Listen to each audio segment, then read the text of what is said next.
الله وكفى والصلاة والسلام على من لا نبي بعد ولا رسول بعد. د کتاب نوم دی د دیو د نننی درس چې زموږ تعلق ساتي د مقلدینو هوټل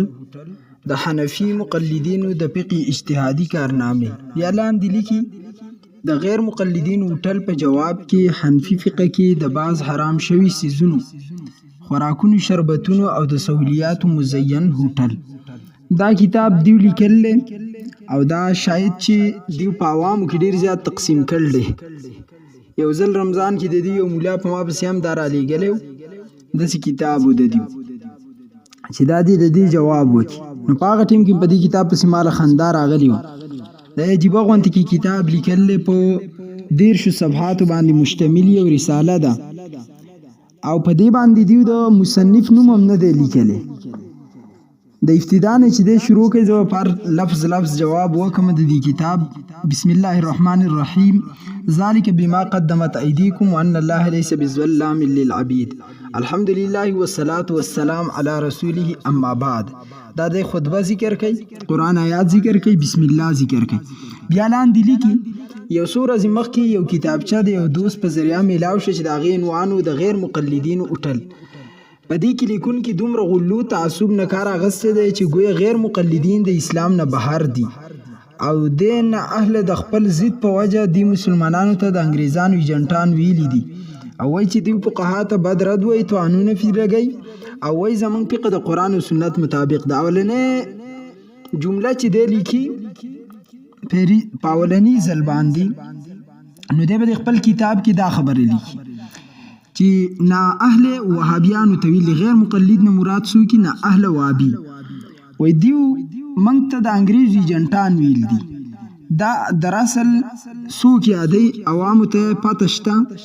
مناظر اسلام حجت الله فی الارض حضرت علامه مولانا محمد امین صفدر اوکاړي رحمت الله تعالی علیه یادی. داغه په کتابونو کې به دیو ته لفظ به لفظ د انګریز ایجنټ لیکلی. او دویم شهید شیخ الاسلام حضرت شیخ رحیم الله حقانی رحمت الله تعالی علیه، هغه ورته صفحه الفاظو کې د انګریز ایجنټان لیکل دي. وستاسو ذهن ته دا واچوئ چې آیا دیو ته د انګریز ایجنټان زمونږ د علیمان ویل دي او کنه دا په حقیقت کې د انګریز ایجنټ دی. د هغې الفاظ داسې په کتابونو کې تاسو د هغې کتاب راوالی ځای په ځای پکې دا خبره لیکل که د انګریز د زمونږ پاک و هند ته د انګریز د راتلو نه 15 منټه مخکې وهابي نوم باندې چا یو کتاب وښودو، یا اهل حدیث په معنا د منکر فقه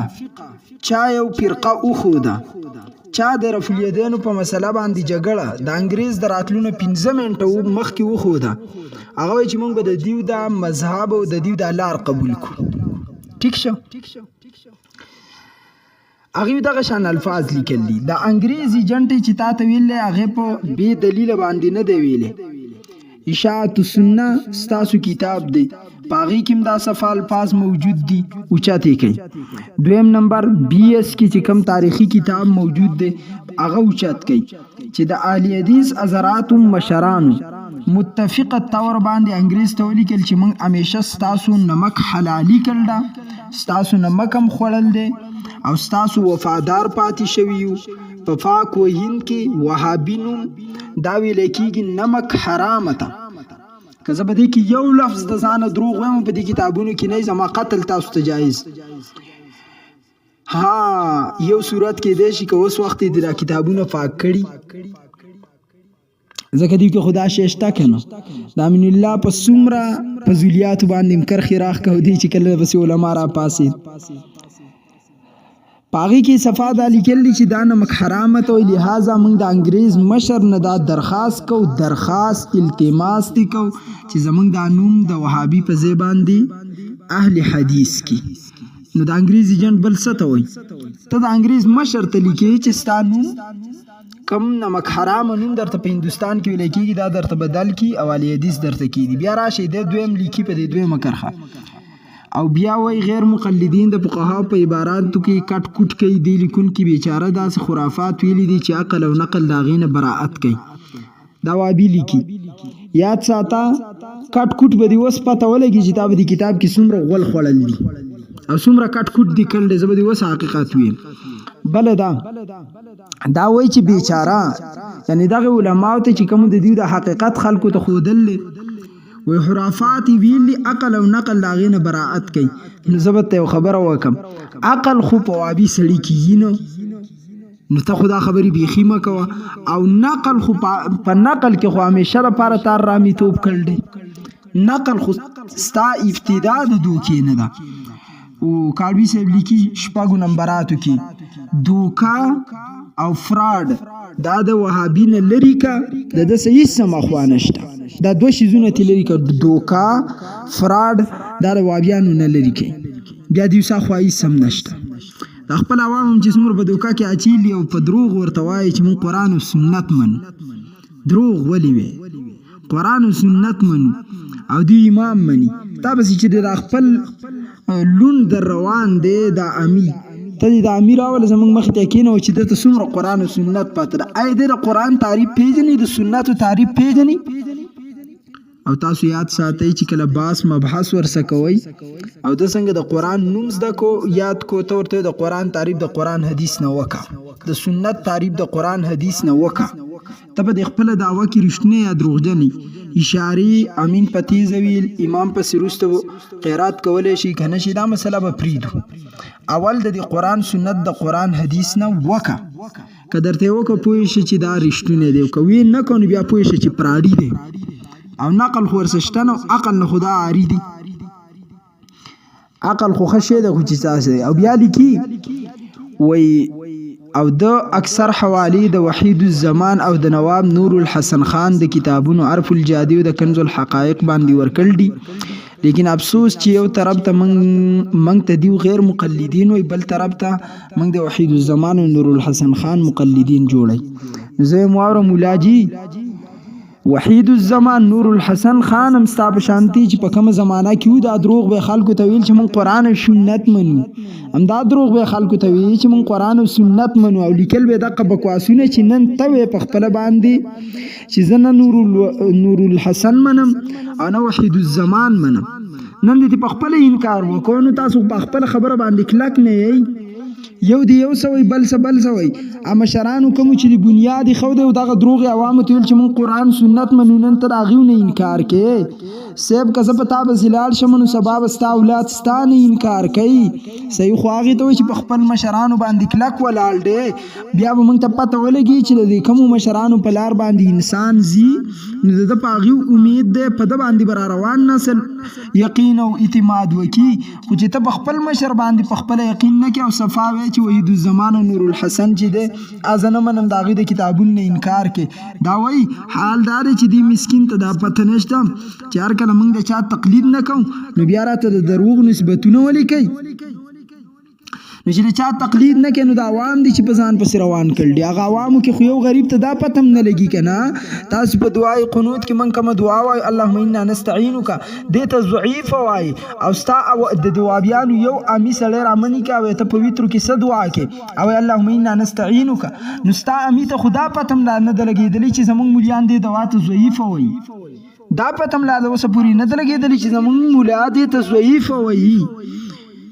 دا پته ورته نه لګي چې په تکبیر تحریمه کې به اول لاس اوچته که الله اکبر به اول وې. هغه په تا پسې روان دی، دا په سینه چې لاس ږدي دا په تا پسې روان دی، دا اشارې چې کوي په تا پسې روان دی، په امام پسې قرات کوي دا په تا پسې روان دی. او ته چې په کومو مشرانو پسې روان وي نن چې د راټینګېتوب وشو چې هغې غول په کتابونو کې خوړل دي نو وایي موږ د هېچا تقلید نه کوو، نو د دروغ نسبتونه راته ولیکئ. بیا څه وایي زموږ مذهب قرآن او سنت دی. مذهب په کومه معنا؟ که چېرته مذهب په پارسۍ هندۍ اردو زبان کې والی نو بیا به دین ته مذهب وي، قرآن او سنت ته به مذهب نه وي. قرآن او سنت درته دغه دین ښیي. او که په عربی کې مذهب آلی نو بیا یې مراد څه دی؟ لار ده. او په عربی کې مذهب جدایی او دین جدایی. دا ذهن ته واچوئ په عربی کې مذهب جدا دی دین جدا دی. دین په مذهب په عربی کې لار ته وایي او لار چې دا منزل ته راسي، دین منزل دی او مذهب ورته لار ده. نو دومره ماشاءالله الله تعالی علم درکړل چې ستا په قابلیت زه حیران یم ابره مې چې ته کومه خبره وکړه چې د عقل او نقل چې تا ویلي چې براعت ته کوي نو دا براعت ځکه کوي چې تا کې عقل او نقل دواړه نشته بیا وایي زمونږ امام محمد رسول الله دی دلته د دې وخت مطابق یو مسله پکې هم راله زمونږ امام محمد رسول الله صلی الله علیه وسلم دی رسول الله صلی الله علیه وسلم امام دی امام الانبیاء دی خو دلته به زه تاسو ته یو مسله وکړم موږ اکثر ذکر کوو امام اعظم ابو حنیفه نو دی په اور علی حسد او بغض کې دومره حدود تراسي کنه رسول الله صلی الله علیه وسلم یو پیر د سنت متعلق خپل صحابه کرام ته لګیاو واز نصیحت کاو سنت خودل صحابي پاسې یا رسول الله همیشه تاسو موږ ته په سنت تاکید کوي حکم راته کوي دا سنت بنیاد څه شی دی نبی علیہ السلام او فرمایل سینه د کینې او د حسد نه پاک ساتي ستاره قران او د سنت څخه ځکه تعلق نشته چې د امام اعظم ابو حنیفه سستا حد درجه حسد جی ها څنګه نو ذهن ته واچو دا چې کله د قران او د سنت څخه وای زمونږ امام اعظم محمد رسول الله دی دا چا په ضد کې د امام ابو حنیفه یعنی د امتی او د نبی مقابله وکړه چې ګویا د امام ابو حنیفه نعوذ بالله د رسول الله په مقابله کې یو نوې دین وشت کړل نو چې چا نه چرته یو لوي زې فتح کړي نه چا چرته jihad کړي همیشه د jihad په نوم باندې د خلکو زکات او صدقات اغستی همیشه د jihad په نوم باندې د خلکو بچیان او میندې جړول دي او د خلکو بچیان یتیمانان کړل دي هغه خلک دی حد حدود ته ورسید چې اوس په امام اعظم ابو حنیفه رحمت الله علیه موازنه کوي یاد ساته ګوره دا زمکی او دا اسلام چې خور شوی دی الله د امام ابو حنیفه د مقلدینو په لاس خور کړل خلافت عباسیه کې همیشه فقه حنفی رایج و خلافت عثمانیه کې فقه حنفی رایج و او هندستان ته چې اسلام راغله د صوفیاو په لاس باندې د صوفیان ټول حنفیانو په هغه دور کې حنبلیانو مو خواغیو ندی راغلی حنفیانو راولډ نو دی ملک ته چې اسلام راغله د حنفیانو په لاس jihad دیو کړل نو ته څنګه د دیو د امام مقابله د رسول الله د امتی مقابله د رسول الله سکی او زمونږ بیانون کې به تاسو اوریدلی مونږ چې عقاید کله بیانو چې کدا زمکه د وهابیانو د زرګونو اولاد نه ډکه شي د امام ابو حنیفه پاخانی ته نه رسي او کدا زمکه د امام ابو حنیفه نه ډکه شي سلويخ کاله د ماخستان په ودز د سحر مونږ نو سلويخ کربه کاله وکي نو د وادنا صحابي د خپو خاورو ته نه رسي زمونږ عقیده ده او کدا ازمکه ټول د صحابو نه ډکه شي د نبی خپو خاورو ته نه رسي او تمام انبیا چې راجمه کی نو زمونږ د محمد رسول الله درجه په ټولو کې اعلی ده زمونږ د نبی علی السلام په باره کې دا عقیده ده ای منافقه خو اوس په موجوده وخت کې د مفتی ګوهر علي شاه صاحب دامت برکاتهم العالیه او د افضل سلفي د دې دوانو مناظره شوې ده بکواسات خو ډیر کړل دي یو خو په اشاعت التوحید و سنت والا باندې د خوارجو فتوا ویلو زمونږ مشران یو متل کوي وی غلبی الله فاصل وټی ته چې پتا کی سورې دي تر خوارجو علامات راواله چې په دیو کې موجود دي او کنا په اشاعت والا کې دي بلدا چې د فقهاو په نسبت باندې د خوارجو کم جماعت د خروج والا هغه د سلور امامان په مقلدینو کې نه دي او اشاعت والا د امام ابو حنیفه مقلدین دي تقلید کوي نو خوارج څوک شو دا خو په اسانه کې باقی ماش پګی علامات ذکر کړل دي د خوارجو اټول په دیو کې د اشاعت والا کې نه دي دا څه صفاوم که څوک پران خپکیږي رب دې اسلو وچی نو دیو د شیخ الاسلام ابن تیمیه تماته وای د شپږمې ومه صدې سړی دا په کم دور کې پیغمبر شو چې تر شیخ الاسلام ابن تیمیه راوته دی داغه په سر باندې مناظره کوي زه سیران يم دا کم پیغمبر دی وابیان خپل مولیان نم تاسو وکي چې دا شیخ الاسلام ابن تیمیه کم پیغمبر دی دا خو منیر شاکر په شانتي هغه ګناګورو څه شیزونه یادول چې دیو نه تصدیق کوي نه به تکذیب کې یعنی پیغمبرانی ومنه هغه لو به دیو مو کړه نو زه ستاسو په دې عقلونو باندې حیران یم. لږ خو د عقل نه کار والی چې څه بکواس دی په تاسو کې، خو په تاسو کې پروت دی. بس خپله طب هم ده که شیخ الاسلام تاسو ووایي ابن او بیا زه بل یو سوال کوم، و امام اعظم رسول الله دی، ابو حنیفه نه دی، نو شیخ الاسلام ابن تیمیه دی که رسول الله دی؟ دومره د عقل نه پاک دي که نه، په خپله باره لیکلي که نه چې د عقل او د نقل د هغې نه براعت کوي. نو ما خو تاسو ته ویل چې په دوی کې عقل او نقل دواړه نشته، که پکې وي خو لږ بیا سوچ کړی وی که نه. د صحابه و شاګرد مسله چې کله راشي موږ ذکر کوی غلطي دې کېږي، او ابن تیمیه چې دی هغه معصوم عن الخطا دی بالکل د دې په نس. او دا درته ما عقیده پیش کړې وه چې نبی مبعوث من الله او د هغه تابعداري فرض وي. نبی مبعوث من الله او تابعداري فرض او معصوم عن الخطا دی. دغه شانتي ابن تیمیه نه جوړ کړل. دا ډیر وخت کې ما ویلو دا به اوس منی، اوس به منی چې دا کرامت دی او کنه مشاهده ده. ما دا خبره ډیره وختي کړې وه دوی ته چې ستاسو د امین الله کتابونه ټول د ابن تیمیه نه ډک. ابن قیم ویلي ابن تیمیه ویلي مالدا د دوی پیغمبر دی که څه دی، هغه د نن ثابته کړه چې د هغه په سر باندې بحث او مناظرې ته راوتلو.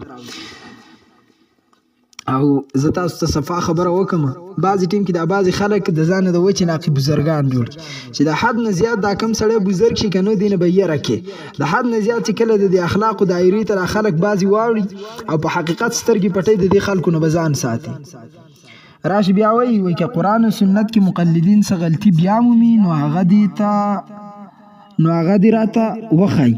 استغفر الله ثم استغفر الله استغفر الله لعنت الله علی الوهابی. په تاسو دې د الله لعنتي خبیثه دا خبره چې تا به د خپلو ګوتو باندې لیکله، تاله شرم نه درته؟ بې شرمه بې حیا بې عزته. همیشه دپاره یاد ساتئ، همیشه دپاره د قرآن دفاع احناف دیوبند کړه، د سنت دفاع احناف دیوبند کړه، همیشه دپاره. او که قرآن سنت کې مقلدین څه غلطي بیا مومي هغه دې راته وښایي. شرم تاله پکار د بې عزته بې حیا انسانه چې دا تا کومه خبره لیکله قرآن سنت کې چېرته غلطي وي؟ داسې سوال هم څوک کوي. لکه زه تا ته وایم چې اسمان ته وخیژه، تا ته ویم اسمان ته وخیژه، او که په اسمان کې دي زه ولیدم ما به خبر کې، نو زه اسمان ته خطی شم. په قرآن حدیث کې غلطي کیدی شي، اکنی نو بیا دې همدې ته تسلیم شي او تاویل و ماویل دې پرېږدي. تاویل ماویل خو دې اوس شروع کړل دي صاحب را روان انشاءالله، په خپله به ځای له راشئ. بیا وایي موږ که د هر چا خبرې خوا هغه د اهل حدیث وي یا د مقلد، هغه به په قرآن او په سنت باندې تل وي، که ورسره برابر یې ښه ده، او که نه نو هغه به رد کولی شي. او که ابن تیمیه باسي چا خبره وکړه نو د شیخ الاسلام توهین یې وکړو، ښه دا ورسره ذهن ته اچوئ. برابره خبره ده چې که هغه خبره د امام مجتهدي او که د مقلدي او که د پیر فقیري، موږ د هیچ چا خبره بې دلیله نه اخلو، موږ د چا د غلطو مسایلو دفاع نه کوو. البته دا وایو چې دغه مسلې چې دغه کتابچې والا ورته نسبت کړلی ټولې غلطې او تحریف شده دي. مثلا نور الحسن خان وایي چې شراب پاک او څکل حرام دي، لیکن دغه کتابچې والا وایي چې غیر مقلدین وایي چې شراب حلال دي. نو څومره تحریف ده کړلی. نورې مسلې هم دغه د دروغو نسبت دی پکې. حال دا چې پاکوالی جدا شه دی او حلالوالی جدا. لکه دی وایي چې شراب پاک دی په خپله باندې، پاکوالی جدا شه دی او حلالوالی جدا شه دی. نو ته وایي خنزیر پاک دی؟ حرام دی، حرام دی، غوښه حرامه ده، شی ګنده دی. دیو جن موږ هم دفاع حق لره چې د ځان دفاع وکړو. نو اوس د مقلدین حضرات خو په توجه سره دا رساله ولولي. جی ها موږ لوستې هم ده، زه درته پکې یو خبره هم کومه چې دی دلته وایي چې که د هر چا خبره موږ په دلیل او په قرآن او په سنت باندې تلو. دا خبره دیو په کم ځای کې په قرآن او په سنت باندې تلل ده چې عمر رضی الله تعالی عنہ د رسول الله خلاف کوي. او د شیخ امین په درس بخاری کی صفحه موجود دی، وای ورای 112 نمبر درس ما چې په کم ترتیب ورکړل 112 نمبر لیکچرز 3 یو ځای کړیو. په 112 نمبر کې صفاویل دي چې د صحابي قول هم پورا حجت نشي کېدی دلیل نشي کېدی چې سړی د صحابي سوی وای دلته امام بخاری رحمت الله علیه وای دا صحابي وای چې رسول الله ما لیدلی و رأیت رسول الله نو وګوره صحابي هم کچرته خبره وکي ا پورا حجت او دلیل نشي کېدی دی واجب امام بخاری رحمت الله علیه وای چې صحابي رسول الله لیدل دا خبره دلیل شو نو مراد دا دی چې لکه صحابه هم د کارونه کوي چې هغه د رسول الله او د قران خلاف چې سړی په صحابه به دومره حد لاړ شي چې کوم خلکو د الله د نبی د صحبت د فارغ غوړه کړیو او خپل سینې په دې دین باندې دین د پاره پیش کړی وي عمر تر دې حدود پورې چې حجر اسود تراغه ک رسول الله نو خپل کړي ما به نخول ولې ته کانې ما ته پته ده د هغه هستیانو په باره کې سړی دا خیال کوي کنه نو به د امام په باره کې به داغه نظریه او عقیده او بل دا چې تر شیخ الاسلام ابن تیمیه خبرې دي په قرآن او په سنت باندې اول وتله دا غنه بعد بیا راشه او په امام اعظم ابو حنیفه رحمت الله علیه پسې لګیاش خو سیب کار دا نه دی د انګریز پیسې دي په نن سبا وام باندې سترګې پټې دي سترګې دی خواړو حق طرف ته دی خواړو دا تحقیق لکه سوشل میډیا رااله فوري نو په هغې باندې وابیان هم راوتلو حنفیان دواړه په یو ټیم کې راوتلو نو عوامو دا خیال دی چې دا دواړه یو دا مولیان اختلاف کوي حالانکې دا د مولا اختلاف نه دی سیبه انګریز چې کله راغی دلته ټول احناف او دیو په موږ د پاس انګریز راواچیلو مثال ستا په کور کې زه درشم استاد به کې دیوال وامه ته بیا په خپله فیصله وکړه او فسادیانو او سیاسیانو فسادیانو چې د خپل پالټۍ د پاره غریبانو دوه وټه نشته هغې کې زه رفاقي مناظره فساد دی سر ته دی وګوره دی شکل ته دی وګوره لږ غور او فکر وکړه خنزیره ته چې داسې ریسرچر یو تحقیقات کې که نه انډې ته چې ریسرچ کې نو بیا مهرباني دا وکړه چې په تاریخ نظر وکړه چې هلکه دا فرقه کله راغله او دا کله راغله پته به ته بیا ولګي چې هندوستان ته اسلام چا راوړلی قرآن او سنت چا راوړلی عوام به د شکوک و شبهاتو نه خلاص او که داسې نه وي نو پیر صاحب منافقه ورځ د قیامت سبا راتلونکې ده الله له به څه جواب ورکړي ښه راځئ چې دی اوس د هوټل ذکر کوي نو دی څه وایي مقلد خان سامان زما مشر ورور دی ما ته یو خبره کوي وایي کله چې یو کال انسان په دنیا کې تیر کې اضافي نو په خپل مخکینی کال په خبرو باندې خفای هلکه په دې انداز مې دا خبرې نه وې کړې او حقیقت خبره دا ده دغه شانتی دی چې خپل کتاب ګوري په ځان پسې به خندام نه ورځي دا یې څه لیکلي مقلد خان سامان راځئ چې دا هوټل خو موږ د خپل مقلدین ورونو دپاره جوړ کړلی او د خوراک څښاک او نور ټول سهولتونه موجود دي داسې هوټل هم چېرته لیدل دی دا چې په کومه طریقه پیش کوي ښه ګاک وایي ورته څه وایي تاسو د خوراک څه انتظام کړلی څه څه مو پوښ کړل دي ټول راته په تفصیل څه ووایه چې خوراک ته مې رغبت پیدا شي زړه مې ورته وشي مقلد خان سامان چې موږ خو په هوټل کې هر څه پخ کړل دي مثلا مچۍ چینجي خاپیرک طاووس کونګې وغیره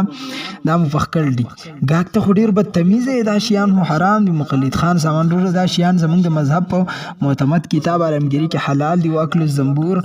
الحفاش بیا دا بل څه ټکی لیکل دی زه پخپله نه پوهېږم او طاووس یې پکې په اخره کې لیکل دی علمګیري په والله العظیم په علمګیري کې دا عبارت د ده نیام نشه ښودی دا عبارت د ده نیام نشه ښودی خو موږ دا وایو چې مچۍ مثال په شودو کې ولګېدا اوبو کې ولګېدا نو اوبه نه ګنده کېږي صفا خبره دار چې په کوم شیز کې یینه نه یینه نو دی د هغې دا مراد هغه سره چې اوبه بعینه دا نجس نه شوي نو ګویې چې دا پاکې شو او فقهاو څه لیکل دي چې دا به ترې لرې کړي لکه مچ ولګېدو نو دلته ته ووایه مچ په حدیث کې صفا راغلی مچ چې مچ مثال په طور ماشه دا په خوراک کې ولګېد نو غوټه به پکې مچ له ورکړي یو وزر کې دوا ده په بل کې بیماری ده بیماری والا پیغمبر علیه السلام فرمایي چې دا مخکې کوي نو چې ته پکې دا بل ورښکته کړي نو هغه دغه تی لري کی کما بیماری چې بکی پریخي د شفا والا وزر ستي هغه الله لري کی نو دا به سبا خلکو ته وایي چې د رسول الله اوټل دار چې مچان پکې پخېږي مخکې د خارخه په خپل باندې لیکل دي چې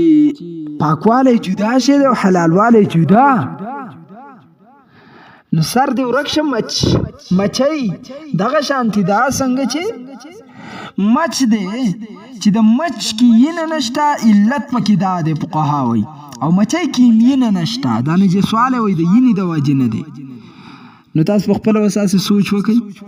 چې د څومره دروغ منافقات او دوکې ورکړله نو د عقل نم تخالی او د نقل ندیم د براءت اعلان کړل دا خو مختصر صرف تاسو پویو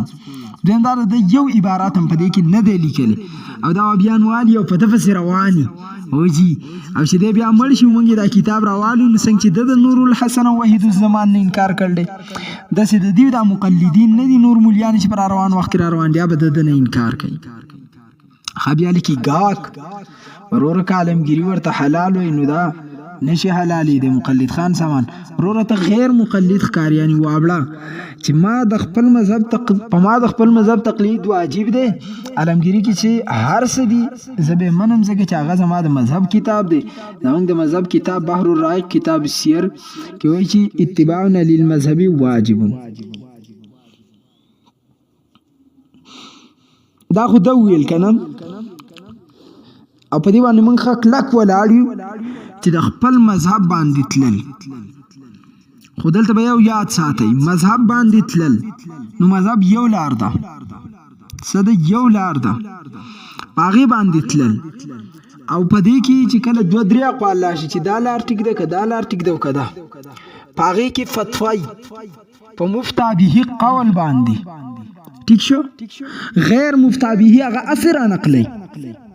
لکه صفا داره چې مخ به اړولی شي چرته کعبة الله ته مخ به کعبې ته اړولی شي خو صحیح بخاري اوچت کا هلته راځي چې بیت المقدس ته نبي علیه السلام مونځ کړلی نو ته څه وې چې رسول الله صلی الله علیه وسلم چې کوم خلک بیت المقدس ته مونځ کوي هغه د نبي علیه السلام صحیح امتیان دي دا نور نه دي صفا خبره داره ګوره دوه قول رالو نو په دوو کې یو د مخکې ده او یو د وروستو یو چې دی ناسخ بل منسوخ دغه شان په فقه کې مرازخات دوه اقوال نو د دیو کاردار چې دوی ته یو طرف راوالي او بل پرېږدي چې کوم صحیح قولي لکه یو سړی راوالي چې قبلې ته کعبې ته به مونځ نه کې او بیت المقدس به کې صحیح بخاري کې روایت دی یا په ناسته به وړي امتیاز نه کې په ولاړه به کې صحیح بخاري کې روایت دی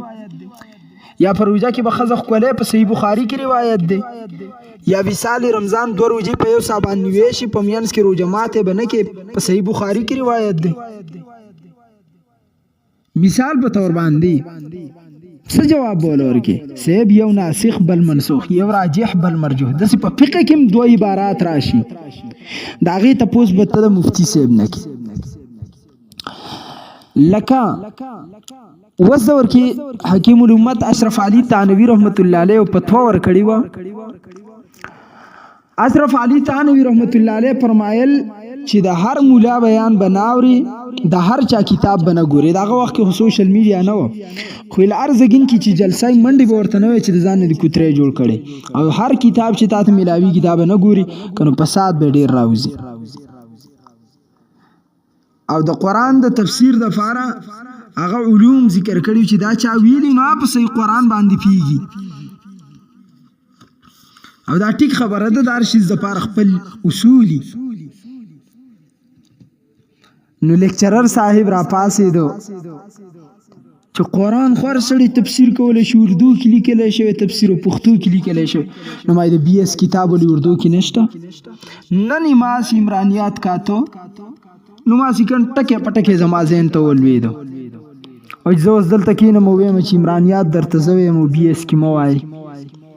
یا ام اسلامیات زمان د چا پلار امرا سره شي ویلې خدار سړي خپل کار دی سه با کزه شل سلکینم زمانه د بي اس د تعریف ته پوسو کمال نه راځي صفا خبره ده کتاب راولو زبې ته ویم په اردو کې شته پښتو کې شته پښتو ته باولې دلی دې مطلب خدا نه دی چې یو علم باندې سړی پیږي نو بس صرف ریډینګ ته وګوري بیا پاس په بورډ باندې لیکچرز ورکول شروع کی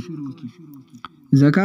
زما چې بي اس والا اول کینی اب زمانہ اول ته پوس د بي اس کوي چې د دې سم مطلب سم مراد دی دا شانته چې د قرآن تفسیر ته کینی کنه تا لیدلی نه دي صرف و نحو کې تا ته یو د نر بچی ناستی لکه د بنیر والا علم او مولا کې فرق زما خو مولا لفظ خو وخت د علم سره زمونږ اډو د سره کار نشته خو د شکل ته خاصه لګو ګوره ها زه جمعیت والا او ته جمعیت علماء اسلام ته چې د شست تاسو په خلاف روان دي تبلیغي حضرات دویم دا څو قسمه کسان جما طرف ته متوجي شو دا شیز په خپل باندې ناکام کیږي دا کم ټرند چې دی د علماء په خلاف روان کړل دا ورکوټ شان جماعت د بری پاکستان کې او د اسلام په نوم یا د اسلام په نوم باندې خلک دوکه کوي دوه خبري واره تبلیغي جماعت د 30 کروڑ په دنیا کې زیات دي کم امتیاز یو کې کنو نو د دیو په کې پاتم نه لګي او زموږ علماء به د سي اغستی لکه د 400 سیلابو دویم تبلیغی دا زمونږ د شیخ زکریا صاحب د هغوی د محنت جماعت دی د مولانا محمد الیاس رحمت الله تعالی علیهما دویم جمعیت علماء اسلام او دریم عام طور علماء کرام څلورم د دیو کارکنان یو عزم وکي بس په عزم په اراده باندې د دیو چینل پلاک سبسکرایب ختم کړئ یو چې کله ول تاسو دا ختم کړو دی په خپل صحیح لار تراش وکرانه غو زما په مخ لاړی راتو کده غل سزا مال راګه د لباس امرانه وباسه دا خبري زکه کوي چلته تاسو ګورئ دویم په فیسبوک هم فالو ختم او په ټیک ټاک باندې فالو ختم په دې اعظم باندې تاسو شروع وکړئ دا ټول شیخ چې ګوري خو زمون خلک دي کنو موږ تخپل خلک خرابای موږ تخپل خلکو فضله کې حسد راچي او بغض راچي هغه د دین لری کوي تنن نه بعد ماوري می شیر کوي ما جواب ورکوي ما په کامنټس کوي ما په لایک کوي حیثیت ولا مور کوي دا خو ګوري چې کله سړی به حیا شي کنو اغار هرڅه کوي او تاسو دې ته سپورټ په سور کړل ګورئ نو د نن بعد دغه شانتی لوګ ورسو کوي کاتی بالکل مکوي می ګورئ می اورئ ملائک ما جواب اسم مور کوي ځان په غلې کوي بالکل ته ګورئ چې دی په خپل باندې رستکیږي دغه کنه نو د مولاو کې عالم کې دا فرق ته یې څه شي تعالی د خپل لاندې سي انزلو طریقه درځي د شکل ته دی وګوره د مخ ته دی وګوره الله الله وران کړل ته بازي خلکو نو دغه قسمه خلک پرې دی بالکل دا لږ وخت د چغي به وي بیا په خپل باندې زیل راشي ټیک بشي ګل چاهت څومره خطر بیان وکړو او چې وي ته په تبلیغیانو پسې لګیا شو نو خلک ورته هم متوجي شي ځنې چې او سیب لګیا دی دا غلطي ټوله چې دا زموږ په خپله باندې چې موږ نشي راغستی دی او مخکې کېنول دی نشیسته د دې شکل ته وګورو دا علم دی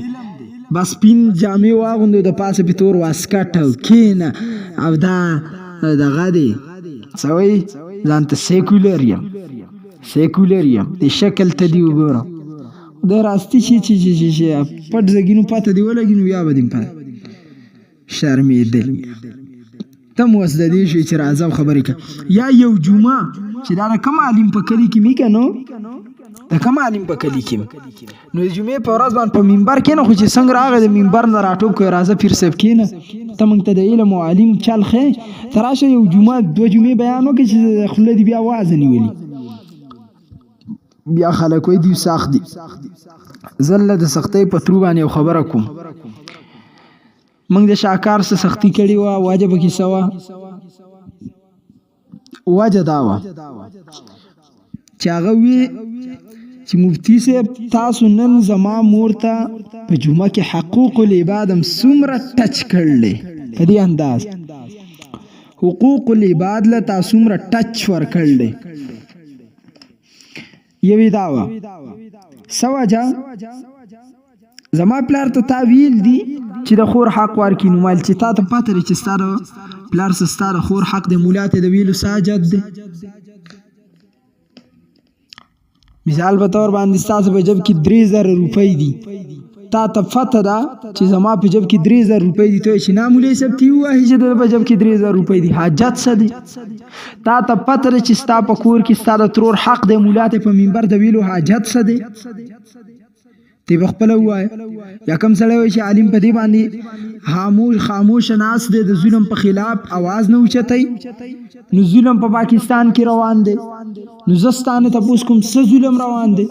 ته پلان کې ظلم دی چې تا ته پته چې دا ظلم دی مولا ته د ویلو حاجت سره ته بخپل راوځو आवाज اوچت کا ستاد نیانو کړ دی ته به سیروسته تلې چې دا کم شهیدان شو ته به غیرته تش دخلی د علاقو پښتانه پاتې شو تش د علاقو پښتانه په دنیا کې پاتې شو دین نه پیژنم جماعت نه پیژنم ظلم روان دی مولا په خبره نه کوي چې تا ته پته چې ستا په ملک ظلم روان دی خو تی وایي کنه مولا ته د ویلو ساجت دی مولا ته د ویلو ساجت دی که ستا د نیانو کار دی چې تا ته پته چې ظلم دی په خپله باندې وایا دا اوس د حیرانتیا خبره نه ده یو سړي ته دا پته زما 3 ګوتې اوچتې دي تا ته ښکاري زه هم څو 3 زما سه یو نوکر دی او زه ورته یم لاړ شي چی راوړه اشاره مې وکړه هغه وایي چې نه مولوي صاحب په خوله ووایه چې لاړ شي چی راوړه نو پاسه مې وچه سپېله به دې پورته کومه چې خره چې تا ته پته چې چی راوړه نو بیا ویلو ته ساجت دی چې تا ته پته چې ستا په ملک پاکستان کې ظلم روان دی مولا ته ویلو ساجت دی په خپله باندې ووایه کنه مولا به هغه خبره کوي چې کوم ستانه پټی هغه خبره به کوي چې کوم ستانه پټی چې تا ته حقیقت ښکاره دی ویلو ته ساجت دی په خپله باندې وکړه او چاله ورکوم حق د چا نه غواړم ان الله لا يملي الظالم اذا اخذه لم يفلته دې ته وایي عقلمندي دې ته وایي شعور دا به سبا له راپاسي دا خلک دي د دین امیدونه دا دی علاقو والا شرم پکار دی لږ حیا پکار دی لږ غیرت په ځان کې اچیل پکار دی او ستا څه خیال دی ظلم د ټولو نه غټ څوک کوي ستا دا پلار ډمې کوي کم ډمانو پسې چې ته روانې ومن اظلم ممن کذب بآیات الله څوک زیات ظالم د هغې نه دی چې د الله آیاتونو دروغ ګڼي د الله د آیاتونو تکذیب کوي د ټولو نه غټ دروغجن خو په اول سرتې د الله د آیات ټکراو کول د ټولو نه غټ ظلم دی چې د ګیري مسله راشي زړه مې صفا دی زړه دې صفا دی والله زړه د ابوبکر ګندو چا دا باندې کتل زم په اوس پویم د دې قوم په حقیقت د دې قوم حقیقت دا دی څوک چې ګیره خړی هغه ته وایي ګیره پرېږده او اسلام یې په ګیره کې کېښو کم چې تلی او په خپل باندې پردي اړم او دی په پردو اړم هغه ته چې کله وایي دا پرېږده اوهو مولا صرف په پچۍ کې اسلامي ښودلی دا د دې قوم خبرې دي 3 نمبر کومو ته چې وایي مارکیټونو ته مه ځه مولا اسلام په مارکیټ کې ایښودی دی کومو ته چې وایي جومات ته راځه مولا اسلام صرف په مونځ کې ایښودی کم ته چې وایي زکات ورکړه مولا اسلام صرف په زکات کې ایښودی دی کم ته چې وایي اوټ صحیح زګین کې استعمال کا مولا اسلام په اوټ کې ایښودو یار د دې په څه کې دی هر یو بانه کتل ده چا یو بانه کتل ده که په پلان زید کې غلطي دا ده چې هغه د ښځو سه یاراني کوي هغه وایي مولوي صاحب ما ته د ښځو د یارانو خبرې مه کوه د دې نه ما منع کوه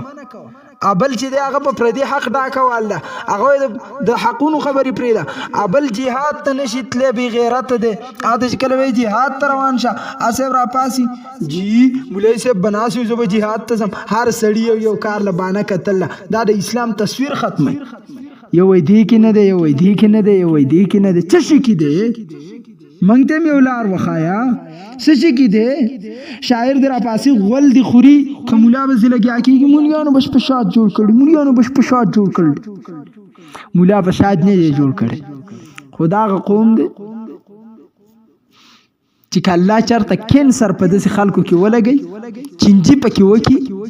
او عمر له ذلیله که چېرته ته د زړه نه وی زه په ناحق یم زه خدا یو خبره کوم که ته د زړه نه وی موږ په ناحقه باندې یو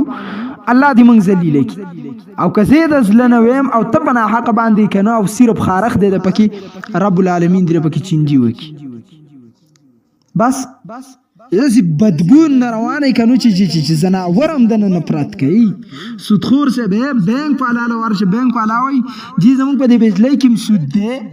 زمونږ په اوبو کې هم سود دی، زمونږ د ګاډي پتلو کې هم سود دی، نو په بینک کې نوکري ولې حرامه ده؟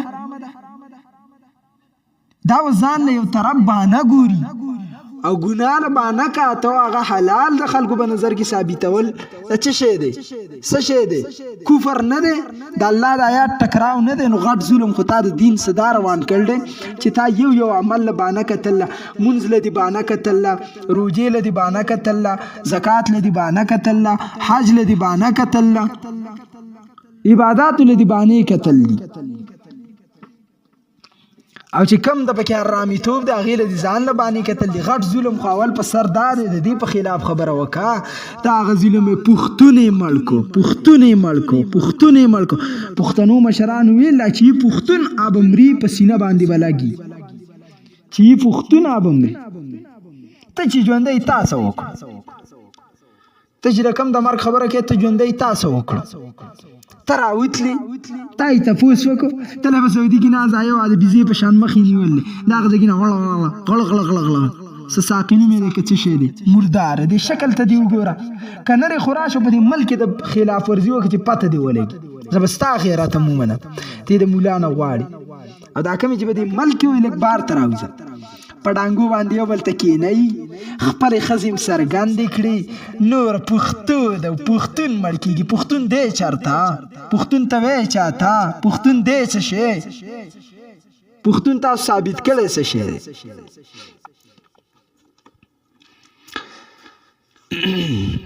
بهرحال